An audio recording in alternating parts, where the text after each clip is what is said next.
The devastating loss of Billy Mayhew is beginning to affect everyone on Coronation Street. Billy died after the minibus he was driving home from Debbie's wedding crashed amid the chaos of Corriedale. While the others managed to get out, Billy remained stuck inside, unable to release his seatbelt.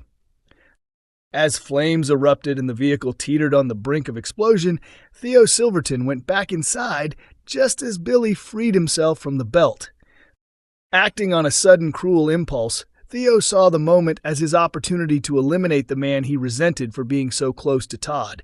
He refastened the seatbelt, trapping Billy once again, and abandoned him as the bus detonated moments later. In a new preview clip, Todd and Theo are visited by Summer and George, who have just been viewing the tributes left on the street in Billy's memory. Summer is deeply moved by the heartfelt messages, particularly one that reads, "In my darkest hour, you stood by me. You were God's most beautiful messenger." Overwhelmed by the reality of Billy's death, she breaks down, realizing she has lost another father so soon after Paul. Theo appears visibly shaken and suggests leaving Todd, George, and Summer alone. While it may seem considerate, the truth is he is struggling to cope with his own guilt as he witnesses Summer's sincere grief. "Why did it have to be him?" Summer asks, and Theo's reply that it's likely what Billy would have wanted feels unsettling given the circumstances. When Summer admits she doesn't want to be alone in the flat she once shared with Billy, Todd's expression is filled with warmth and empathy. Theo, however, quickly offers for her to stay with them for as long as she needs, speaking before Todd can respond. Unlike Todd, it's clear Theo is acting out of obligation rather than genuine desire. He has always been possessive of Todd's time, resenting anyone who came between them, whether Billy, Sarah, or Summer. As a result, the idea of Todd's surrogate daughter living under the same roof is the last thing he wants, especially while carrying the crushing guilt of being responsible for the death of the man she loved as a father. Becky sets her ultimate revenge plan in motion in Coronation Street as Lisa is left shaken. For months, Becky Swain has gone from unhinged to completely deranged, with the former police officer rising from the dead to tear apart Carla Connor and Lisa Swain. Interfering with one of my favorite soap pairings was bad enough. While the whole back from the dead twist was harder to digest than reheated hot pot, it was nothing compared to the extreme measures Psycho Swain took to hospitalize and silence the crooked detective who helped her escape justice, Jeremy Costello. Then again, he was threatening her hopes of reclaiming her ex-wife Lisa and their daughter Betsy Swain, so perhaps that explains it. Still, the fact that Lisa, a detective inspector herself, brushed off Carla's concerns and warnings about Becky's obvious attempts to sabotage their relationship makes me seriously doubt the recruitment standards at Weatherfield Police. That said, I've thoroughly enjoyed this storyline.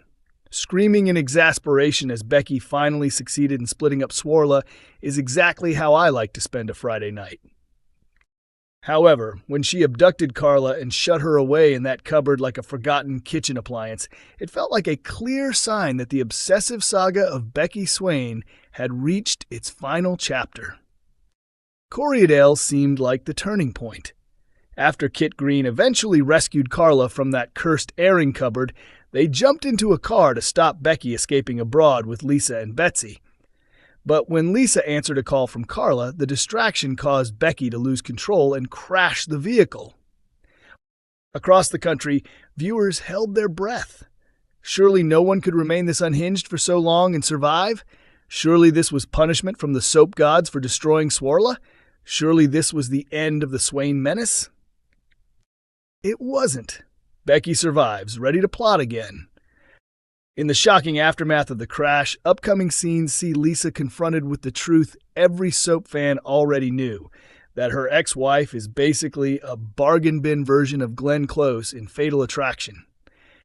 Betsy is particularly distressed by the revelation, blaming herself for not seeing that Carla had been right all along. Oh, Betsy, don't blame yourself. Encourage your mom to take some responsibility instead. Terrified she's lost Carla for good, Lisa pleads for another chance, promising she wants to be with her and admitting that letting Becky back into her life was a disastrous error, essentially echoing everything I've been shouting at my TV since October. But there's more. Lisa decides to visit Becky in prison to make her feelings clear, and as they say, hell hath no fury like a swain scorned. During the visit, Lisa tells Becky she never wants to see her again and hopes she spends the rest of her life behind bars. Upsetting a woman who was willing to firebomb her own home just to force her ex and daughter to move to Spain is probably not the wisest move. Without revealing too much, Becky does not take Lisa's words lightly. What dark revenge is she planning next? I have my suspicions. All I'll say is this: Lisa, I hope you're comfortable in an airing cupboard. Coronation Street mystery uncovered as Shona gives birth in emotional scenes. Coronation Street viewers were left feeling heartbroken during Wednesday night's episode, as pregnant Shona Platt was forced to undergo life-saving surgery following the Corriedale crash. Fans of the long-running ITV soap are still coming to terms with the dramatic events of Corriedale, which saw several Weatherfield residents caught up in a terrifying accident during the show's historic crossover with Emmerdale. One of those injured was Shona Platt, played by Julia Goulding, who was heavily pregnant with a baby girl. For months, the cafe worker had been grappling with the devastating news that her unborn child had developed a tumor, and that the only surgery available carried serious risks for both mother and baby. In the latest episode, Shona was transferred back to Weatherfield General after initially being treated for her injuries at Houghton General. Unable to rest, David left the hospital early in the morning and wandered into Roy's Rolls, where Bernie made him a cup of tea. He admitted he couldn't sleep ahead of Shona's operation and revealed that a specialist surgeon was being flown in to deal with the complex case. While David sat anxiously with his drink, another customer entered the cafe and commented on the tragic death of Billy Mayhew, which had made headlines in the local paper. Tensions soon escalated when David later clashed with the same man in the hospital car park. Storming into the ward, David discovered that the lead surgeon had not yet arrived. Although he was still recovering from the seizure he suffered during the crash and wasn't supposed to be driving, he had been forced to do so after streetcars failed him. As David vented his frustration beside Shona's hospital bed, the man introduced himself as Vincent Harper, the consultant who had driven hundreds of miles to replace the original surgeon. Hours later, a nurse delivered reassuring news. Both mother and baby were doing well. The newborn had been moved to neonatal intensive care, was breathing independently, and was described as being in a stable condition. Later, viewers saw the consultant listening to a video message from his young daughter wishing him a happy birthday. He joked that it was the worst possible day to celebrate, coming straight after Christmas. Visiting David, he explained that the tumor was hopefully non-cancerous and that the tracheostomy was only temporary until it could be removed in a few months' time. David apologized for the earlier parking row and was delighted to learn that the consultant shared the same birthday as his newborn daughter. Returning to Shona's bedside, he told her, "She's doing amazing, like her mum. I think Billy must have been watching over us today." The doctor later returned to Roy's Rolls, where Bernie revealed that Billy had been her son-in-law. Towards the end of the episode, Shona and David gazed lovingly at their baby girl as she lay surrounded by medical equipment. Overcome with emotion, Shona said tearfully, "I already love her so much."